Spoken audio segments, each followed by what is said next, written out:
আল্লাহ, মানুষ ঠান্ডা পেয়ে ঘুমের তো উঠে না। ও আমার ভাই ও বোনেরা, ফজরে আজান হয়ে গেছে। আপনার রবের মহান হুকুম নামাজ, আপনার নবীর চোখের শীতলতা নামাজ। আমার ভাই ও বোনেরা, আসল ঘুম জান্নাতে। এই ক্ষণস্থায়ী শীত পাইয়া আপনার রবের হুকুম কেউ না ছাড়ি। আমার ভাই ও বোনেরা, ঘুমের থেকে নামাজ উত্তম। এই ক্ষণস্থায়ী ঘুমাইয়া চিরস্থায়ী জাহান্নামী না কিনি। এই দুনিয়া এক সময় ছিলাম না, আজকে আছি, এবার এক সময় থাকবো না।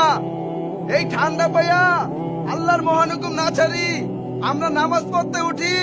আল্লাহ খুশি হইবে, সময়টা অনেক দাম হইবে।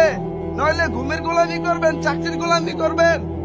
আল্লাহর গোলামি করলেন না, আল্লাহর গোলামের গোলামি করলেন। আমার ভাই ও বোনেরা, আমরা আর কেউ ঘরে বসে না থাকি।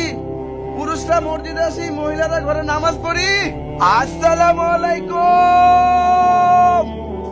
ও আল্লাহর বান্দা, নবীর উম্মত, আর কতদিন ঠান্ডা পাইয়া আল্লাহর মহান হুকুম ছাড়বেন?